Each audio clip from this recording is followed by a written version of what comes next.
Le studio de Mike Perez.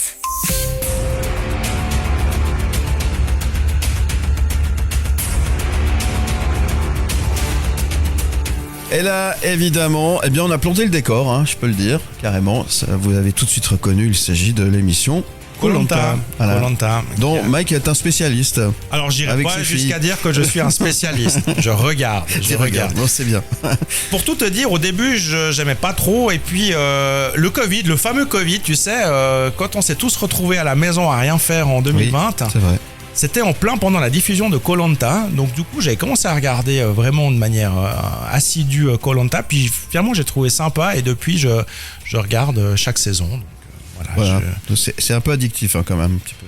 Oui, Ouais, parce c'est que assez bien foutu, quoi. Bah déjà, c'est extrêmement bien fait, c'est bien monté et tout ça. Ils arrivent à créer ce suspense qui fait que t'as envie de voir l'épisode suivant. Hein, ça, c'est clair. Ça. Hein. Ils sont trop forts. Bon, alors de quoi on parle alors? Donc, la semaine dernière, c'était le premier épisode. Ouais. Ça a été tourné cette saison aux Philippines. Ouais. Toujours Denis Brognard qui est aux commandes de cette émission. Le titre de cette saison, c'est Les reliques du destin. Et parmi les 20 participants, il y a une Suissesse. Elle s'appelle Jade.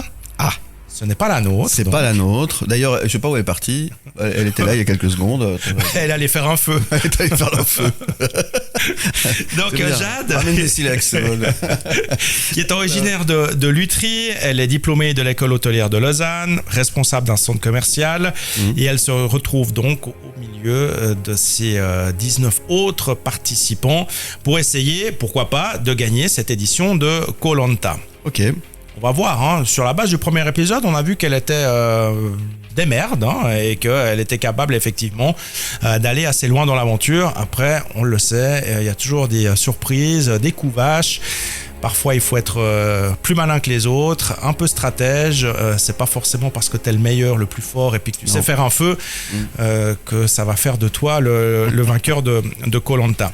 Donc cette année, ils ont introduit évidemment, comme à chaque fois, des nouveautés. Quand tu te retrouves au conseil et que t'es éliminé, t'as encore une sorte de joker qui apparaît là, et puis tu peux te sauver. Et c'est précisément ce qui s'est passé la semaine dernière, où en fait, lors de ce premier conseil, le candidat Lionel a été éliminé par ses pairs. Et puis il est allé dans cette salle qui s'appelle l'antre du destin. Il y a des poteries, faut en choisir une au hasard, faut la casser. Dedans, il peut y avoir quelque chose ou pas, hein. S'il n'y a rien, t'es éliminé. Puis tu peux avoir un petit mot qui te donne une chance, une deuxième chance peut-être de poursuivre l'aventure. D'accord. Et puis, alors? Et en l'occurrence, Lionel, il a pu faire un duel avec une autre candidate, Françoise, et il a remporté ce duel. Donc ce qui s'est passé, c'est que Lionel, finalement, il s'est sauvé, et c'est Françoise qui a été éliminée. Ça veut dire que si tu es au conseil, tu penses être peinard, tu penses être cool, tu penses finalement ne pas avoir d'ennemis dans ta tribu, mais au final, sur un coup du sort, tu peux te retrouver éliminé. Voilà, tout ça c'est pour mettre évidemment chaque fois un peu plus de suspense dans les dans les différentes émissions, mais ça reste toujours aussi beau à voir parce que faut le dire, les paysages sont magnifiques. T'as envie de partir en vacances là-bas, donc c'est dans les Philippines cette année. C'est des très très belles îles, donc oui, après c'est pas des hôtels 5 étoiles évidemment, hein. Ça reste toujours un petit peu basique, sauvage et tout ça, mais c'est ce qui fait aussi la beauté de ce jeu, et je suis sûr qu'on va se prendre au jeu et on va suivre ces différents épisodes tout au long de la saison.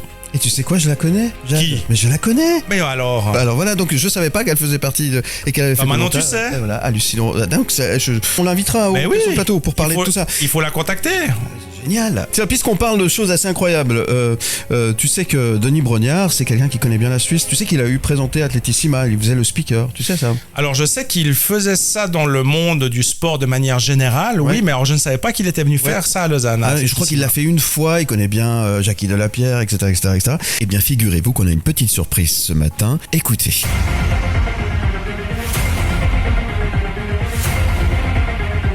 Salut Salut à tous, c'est Denis Brognard et je suis ravi d'être avec vous. J'espère que vous serez de formidables aventuriers et que vous serez capables de soutenir la Suissesse qui vient de la région justement de Lausanne. Vraiment, soyez toutes derrière. C'est préparé comme une sportive de haut niveau pour être à la hauteur du challenge à relever. Donc un petit message de soutien pour notre Suissesse, c'est gentil de sa part. D'ailleurs la Suisse, mon cher Mike, il la connaît très très bien et il a ses petites habitudes et ses petites préférences. Écoutez. J'aime bien, j'ai la chance d'avoir de très très bons amis qui habitent Zurich, donc voilà, j'y viens régulièrement, même si je ne vous cache pas que en bon français que je suis, je préfère la Suisse romande à la Suisse alémanique, mais ça ne vous étonnera pas.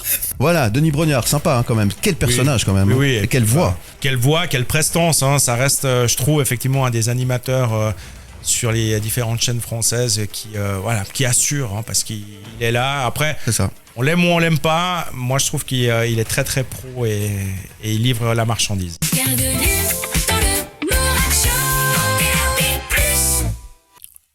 Après Gims, monsieur Eugène qui joue au maillon faible. Eugène de retour à la radio. Ouais. Salut les gars, Mado, tout le monde. Adieu, puis toilette. Bonjour, Papy Eugène. Dis donc, on va jouer au maillon faible ou bien on a dit qu'on organisait une deuxième bouche? Ouais. Parce que tu sais que je suis le king du maillon faible ou bien? Mais oui, et puis qu'on... Dis donc, ça, non, moi je suis sûr d'être maillon faible, je te dis. Oui. Allez, c'est parti, on y va, moto. Voici la question. Oui. Quel insecte fabrique le miel? Oh, bah ça c'est facile, c'est l'ours. Tu rigoles. Mais non! Tu te moques ou bien? Comment ça, non? Pourtant, il avait l'air bien impliqué dans cette histoire. C'est quoi la réponse? C'est l'abeille. Bien sûr. Ben, t'es de nouveau le maillon faible. Tu vois, je t'avais dit. Oh là là là là là là. Oui, oh. Quand même. Ouais, quand même, reste poli, hein. Non, mais non, on fait quoi? Toi, je sais pas, mais moi, je vais à l'école. Bon, ben alors, travaille bien, hein, et puis, bonne journée, là. Ouais, On est ça demain ou quoi? ouais. Ciao, bonne. Ciao. Et demain, tu verras chaud. Bon, allez, bonne journée. Ciao, bonne. Chaud bonne, dit-il. Eh ben, merci Eugène, on se retrouve très très vite pour de nouvelles aventures avec le maillon faible. Très bonne matinée, merci d'être avec nous. On a vu qu'ils étaient annoncés sur l'affiche du Paillote Festival qui fait son retour. Ça sera au mois d'août prochain du côté de Morges. Voici le groupe Tafta avec ce petit souvenir. Mon allée, c'est parti. Pal de Gomme, il est avec nous ce matin. Bonjour Pal. Mais bonjour Philippe, bonjour tout le monde. Découvrez le monde de la télé avec Pal de Gomme. Et alors, ces nouveautés, mon cher Pal, de quoi s'agit-il cette semaine et aujourd'hui ? Alors aujourd'hui, ça sera Gottlieb, une vie en bande dessinée. Ouais. Gottlieb, plus personne n'a besoin de le présenter. En fait, c'est le génie de la bande dessinée, c'est le créateur. Marcel Gottlieb, c'est Guéluron, c'est toutes les belles aventures qu'on connaît en bande dessinée depuis les années 70 jusqu'à présent. Ouais.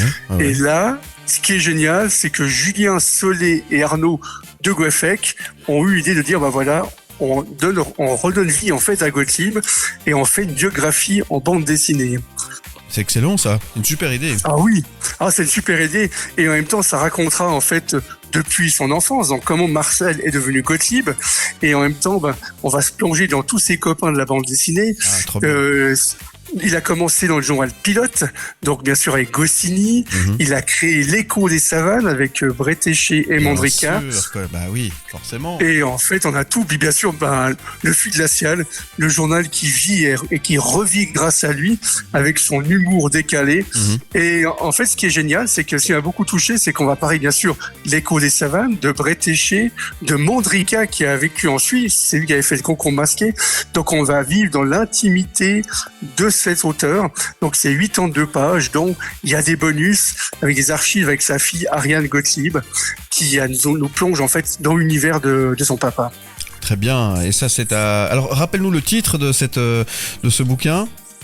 Alors ça s'appelle Une vie en bande dessinée. Oui, en bande dessinée tout simplement, ouais.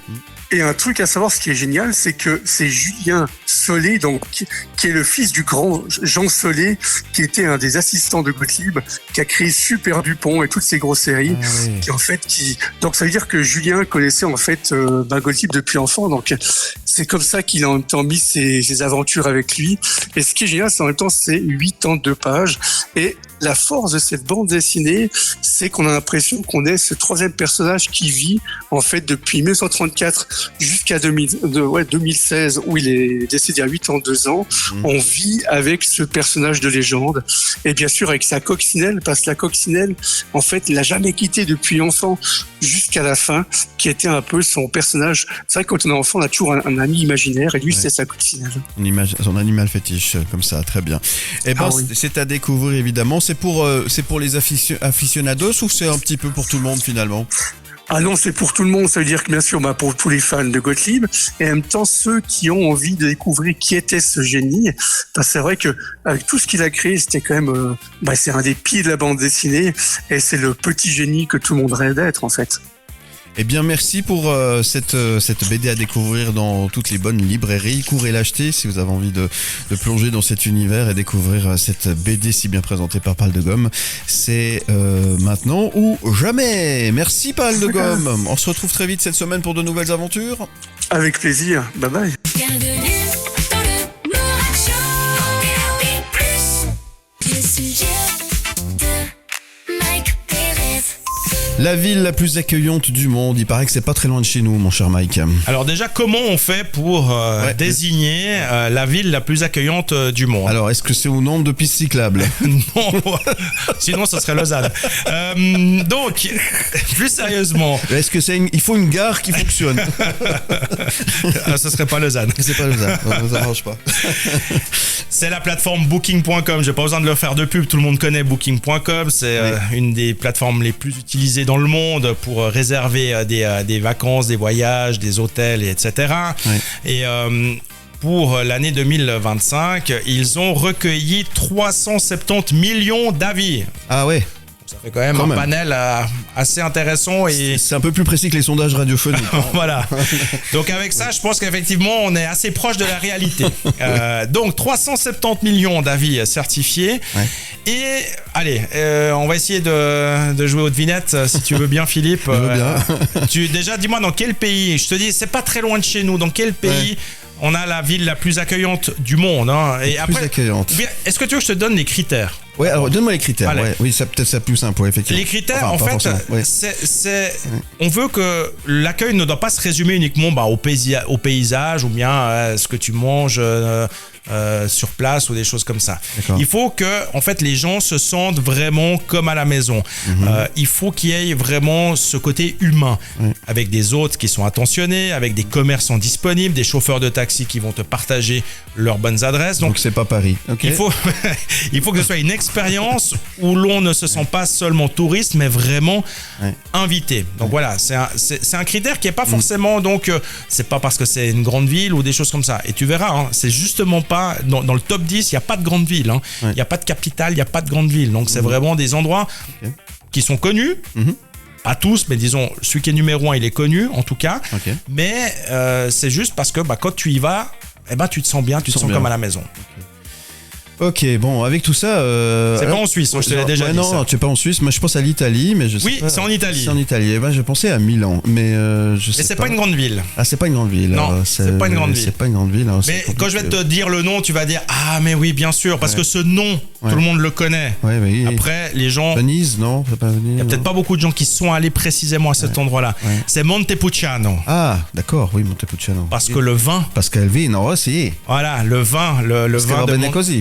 Quand tu vas dans une pizzeria ici en Suisse, on te propose toujours du Montepulciano. Oui, c'est vrai. Voilà, c'est une région qui est très connue pour son vin. Le vino nobile di Montepulciano. Voilà. C'est bien dit. Hein. C'est une... Ouais, je parle un peu italien. C'est une ville qui séduit par son architecture médiévale, par ses palais Renaissance, par ses ruelles étroites, par sa gastronomie donc, par son vin.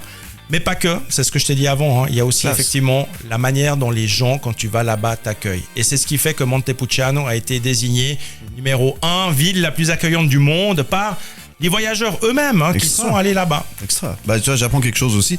Qui ont donné les destinations à découvrir. Oui, et c'est pas si loin que ça de chez nous, hein. Donc c'est au cœur de la Toscane. allez, 4 heures, 5 heures de route. J'ai un peu de peine à me rendre compte là maintenant. C'est ça. Mais depuis Lausanne, je pense qu'effectivement, 4-5 heures de route et tu y es. Donc Et puis la Toscane, c'est magnifique. c'est un très très bel endroit à découvrir. Donc c'est sympa, il y a des jolis paysages, on y mange bien, on y boit bien. C'est propre. Et on est bien accueillis. Ouais, absolument. Donc c'est le paradis. C'est le paradis. C'est le paradis. Effectivement. Je te donne 2-3 autres villes qui sont dans ce top 10. Donc il y en a un peu partout dans le monde. Et comme je te dis, c'est pas forcément des noms connus. Hein.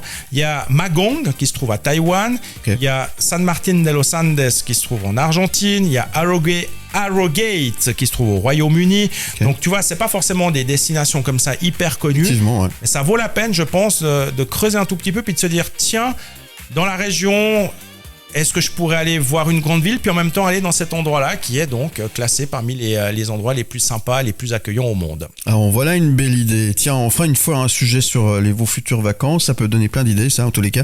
Merci de nous avoir fait découvrir la Toscane, mon cher Mike Pérez. À tout à l'heure. À tout à l'heure. Écoutez le Medac Show partout en Suisse romande en DAB+. Bonjour Vanille.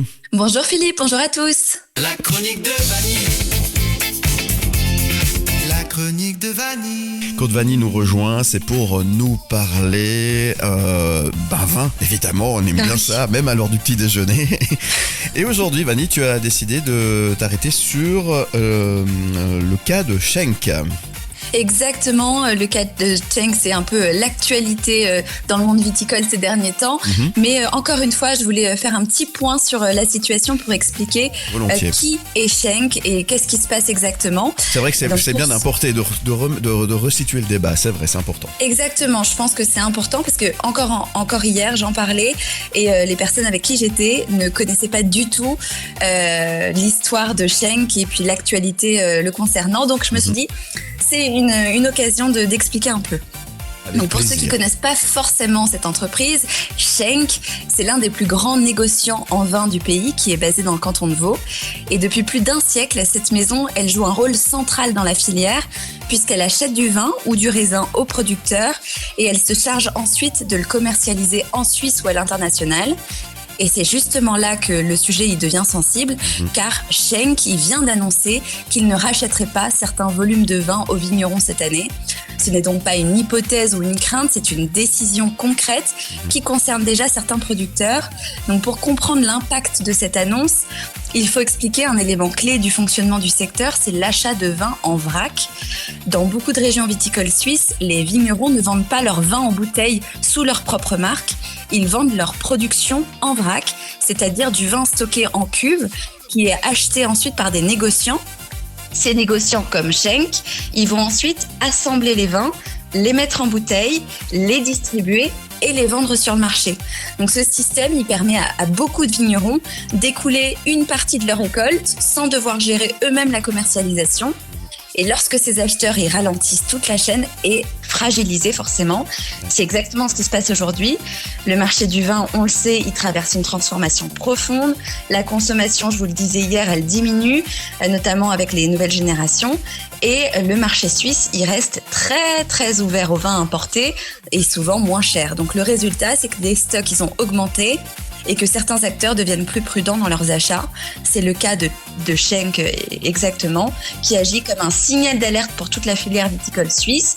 Alors, tu en avais certainement parlé précédemment, notamment avec Mike Pérez, mais les organisations professionnelles comme la communauté interprofessionnelle du vin vaudois, ils tirent aujourd'hui la sonnette d'alarme. Parmi les solutions évoquées, ce serait de renforcer la promotion des vins suisses, de soutenir la restructuration du vignoble et parfois même d'envisager ce fameux arrachage volontaire de certaines parcelles pour réduire la production. Donc la vigne, faut le rappeler, c'est ce que je vous disais hier, elle ne produit pas seulement du vin, elle façonne les paysages, les villages, l'économie locale et une part importante du patrimoine suisse. Donc il faut vraiment préserver tout ça. Et la question, c'est comment adapter la viticulture suisse à un monde où les habitudes de consommation, elles changent profondément. Et c'est structurel maintenant, c'est culturel, la consommation, elle a changé. Elle a bien changé, effectivement. Et c'est assez compliqué, effectivement. Ils traversent une vraie crise, nos amis vignerons et tout le secteur. Effectivement, c'est très, très compliqué. Effectivement. Tiens, pour soutenir les vignerons suisses, on peut vous donner une date. Il y a Divinum qui aura lieu tout bientôt du côté de Morges. Ça sera au Parc des Sports. C'est du 25 au 30 mars. C'est l'occasion de rebondir sur le sujet. Et si vous désirez plus d'infos, vous allez sur salon-divinum.ch. Merci beaucoup, Vanny. On te retrouve sur ton podcast. Je te laisse redonner l'adresse, évidemment. Merci Philippe, effectivement on parle vin, on continue de parler vin sur La Goutte Podcast et puis on rencontre notamment les acteurs du milieu, donc n'hésitez pas à aller me retrouver sur les plateformes d'écoute ou sur YouTube tout simplement. Merci Vanny, on se retrouve très vite pour de nouvelles aventures viticoles. Ciao. Avec grand plaisir, à demain Philippe. Ciao. Écoutez le Morag Show partout en Suisse romande en DAB+. Événements, concerts, expositions, festival, bon plan. C'est quoi votre truc? Une aventure au-delà du désert, courir pour comprendre, courir pour soutenir, courir pour donner de l'espoir, mais surtout courir pour donner une voix à l'invisible. En avril prochain, Mélanie Mathieu, mon invitée ce matin, 34 ans, suissesse et sénégalaise, prendra le départ du mythique Marathon des Sables, une course extrême de 250 km à travers le Sahara, en autosuffisance alimentaire, sous des températures pouvant atteindre les 50 degrés. Mais pour cette électricienne en aviation engagée dans la transition énergétique, ce défi dépasse largement la performance sportive. À travers cette aventure, elle souhaite mettre en lumière deux réalités souvent vécues dans le silence, l'endométriose et le parcours d'adoption. Courir pour donner une voix à l'invisible, de l'espoir et comprendre. Bonjour Mélanie Mathieu. Bonjour, si je peux me permettre, c'est 270 km. Ah oui, ça change tout, c'est 20 km de plus. Ah oui, non, mais c'est sous des températures pareilles, effectivement, ça a toute son importance. Effectivement, vous faites bien de me corriger. 270 km et non pas 250 comme je l'ai annoncé il y a quelques instants. Pourquoi avoir choisi le Marathon des Sables pour faire passer votre message, Mélanie Mathieu? Eh bien, j'avais besoin d'une course avec une grande retombée médiatique pour les deux associations pour lesquelles je cours. Et cette année, le Marathon des Sables fête ses 40 ans, donc je trouvais que c'était la course parfaite. Et au moment où j'ai pris la décision, j'avais besoin de trouver une course et un challenge qui était au moment où je prenais la décision impossible, mais avec énormément de travail et d'investissement personnel, j'allais mettre tout en place pour pouvoir mener à bien ce challenge. Vous parlez ouvertement de l'endométriose. Pourquoi était-ce si important pour vous de parler problématique de cette maladie? Alors, je suis directement impliquée, directement touchée et je me suis rendu compte qu'on en parlait très peu, trop peu. Tout le monde a une femme, une maman, une sœur, une tante qui pourrait être touchée par cette maladie et donc du coup, pour moi, c'est très bien de pouvoir en parler. En quoi le parcours d'adoption fait-il aussi partie de votre engagement? Eh bien aussi parce que je suis directement touchée. Ça fait plusieurs années que j'ai entamé une procédure d'adoption. Donc je suis non mariée, je fais la procédure seule et c'est très long, très engageant en termes d'attente. Et du coup, pour moi, c'était important de pouvoir mettre ces deux causes qui me touchent directement en avant. Et c'est la raison pour laquelle vous avez envie de soutenir ces deux associations que je vous laisse peut-être nommer aussi. Oui, avec plaisir. La première, c'est une association suisse d'endométriose, EndoHelp. Et la deuxième association, qui est une association basée à Genève, qui est une association romande qui s'appelle Espace A et qui est une association d'adoptants adoptés avec où ça redirige aussi, ça informe pour tout ce qui est en lien avec l'adoption, autant pour les adoptés que pour les adoptants. Comment on se prépare pour un tel défi? Alors on l'a dit, 270 km et non pas 250. Alors c'est très engageant, ça fait bientôt 11 mois que je me suis lancée dans le projet. J'ai décidé de participer à énormément de courses avec Dossard pour me challenger, pour tester des protocoles pour le côté psychologique, donc j'ai une coach mentale, j'ai tout un staff qui est autour de moi où il y a une physio, un ostéo pour être au plus proche physiquement parlant de ce que j'aurais besoin le jour J, tout du long de la compétition.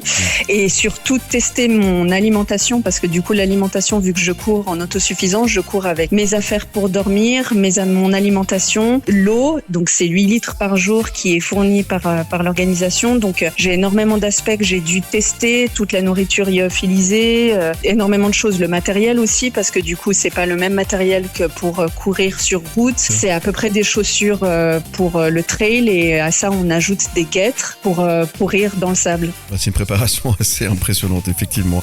Et pour participer au Marathon des Sables, ça représente aussi un investissement financier important. Et vous avez mis en place un crowdfunding pour vous aider, bien sûr, à pouvoir financer cette opération et ce grand défi. Exactement. J'avais à la base pour projet de pouvoir créer une cagnotte pour récolter un maximum de fonds pour me rembourser, parce que c'est très engageant au niveau financier pour déjà l'inscription, les billets d'avion et tout le matériel, et aussi pour récolter un maximum pour qui sera reversé sur ces deux associations. Oui. Et du coup, je l'ai ouverte là, il y a quelques semaines. Oui. Et je recherche des nouveaux sponsors. Il n'y a pas de petites sommes, même 1 franc. Ouais. Il y a tout qui compte, et participer, c'est quand même important. Bon, vous avez besoin de combien ? J'ai besoin de 8 000 francs. 8 000 francs. Et on peut vous aider avec ce crowdfunding sur happypot.ch. N'hésitez pas à aller faire un petit tour. Oui, exactement. Directement sur le site Happypot, on peut me retrouver sur la barre de recherche en mettant Mélanie Mathieu. Et on retrouve aussi les informations sur ma page Instagram Mélanie Mathieu Run, où du coup il y a tous les liens qui sont mis directement dessus. Très bien. Faut vous dépêcher parce que finalement cette course a lieu en avril prochain, donc le temps passe. C'est assez urgent finalement. Exactement, que les gens jouent le jeu, mais faut pas vous inquiéter, la cagnotte sera quand même ouverte pendant la compétition. Donc, mais n'hésitez pas à quand même participer. Happypot en un mot.ch. Est-ce qu'on va pouvoir suivre votre aventure ? Eh bien oui, et de nouveau sur ma page qui est ma page Instagram, où du coup c'est une page ouverte, Mélanie Mathieu Run, où du coup il y aura des actualisations tous les jours, et où directement sur le site du Marathon des Sables, avec mon prénom et mon nom de famille, avec le numéro de dossard, on peut me retrouver. D'accord. Et me suivre tout au long de l'aventure. Et quel message souhaitez-vous transmettre pour terminer cette interview ? Je dirais que les seules limites qu'on a sont celles qu'on se met seul, et qu'il faut jamais arrêter de croire en ses rêves et de foncer. On n'a qu'une seule vie. Bravo encore pour ce que vous faites, et puis on se dit à très bientôt, Mélanie. Merci beaucoup de m'avoir reçu, à très vite. À très bientôt, merci beaucoup, belle journée.